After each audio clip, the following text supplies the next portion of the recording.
दाजू ये सब क्या बोल रहे हैं? क्या हो गया बुला? देखो ना, सब मुझे ये बोल के चिढ़ा रहे हैं, कंजूस बुला पैसे बचा के नहीं इन्वेस्ट करके टैक्स बचाते हैं।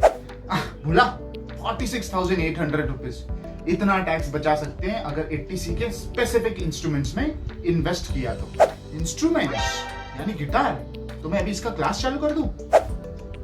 बुला गिटार नहीं, हम PPF, NSC, FD, time deposit और ईएलएसएस ऑफ म्यूचुअल फंड की बात कर रहे हैं। सबके रूल्स अलग अलग हैं। रूल्स? हाँ, मैंने लॉक इन पीरियड के बारे में सुना है। क्या है वो?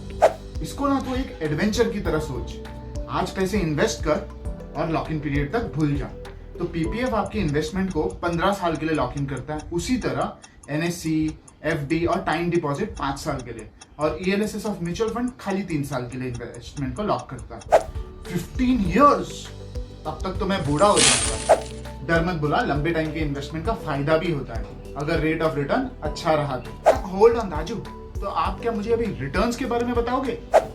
हाँ बुला, PPF, NSC, FD, time deposit, इन सब का रेट ऑफ रिटर्न 6.5% से 7.7% के बीच में रेंज करता है। और ईएलएसएस ऑफ म्यूचुअल फंड एक वाइल्ड कार्ड की तरह है जिसका रेट ऑफ रिटर्न मार्केट के रेट ऑफ रिटर्न पे डिपेंड करता है। लेकिन अगर मैं बताऊं ना, पास्ट में कभी भी इसका रेट ऑफ रिटर्न 12% के नीचे नहीं रहा है।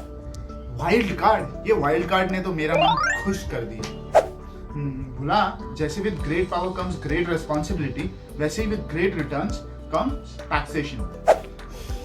टैक्सेशन, ये मेरे लाइफ का सबसे बड़ा विलन है। पीपीएफ का जो रिटर्न है वो टैक्स फ्री है, लेकिन एनएससी, एफडी, टाइम डिपॉजिट, इनका जो टैक्स है वो आपके स्लैब रेट पे लगता है। But lastly ELSS of mutual fund है ना, उस पे जो ऊपरी रिटर्न आता है आपका, वो रिटर्न पे 10% का ही टैक्स आता है। लेकिन अगर आपका रिटर्न 1 लाख के ऊपर होगा तो 1 लाख तक कोई टैक्स नहीं, यानी 1 लाख तक कोई भी टैक्स नहीं। ये तो एकदम सुपर हीरो वाली बात हो गई। एकदम सही पकड़ा है। अब इससे ज्यादा और कुछ समझना है तो ये इमेज पे स्कैन कर और फॉर्म फिल कर ले। हाँ राजू, और आपको फॉलो और सब्सक्राइब भी कर लेता हूँ।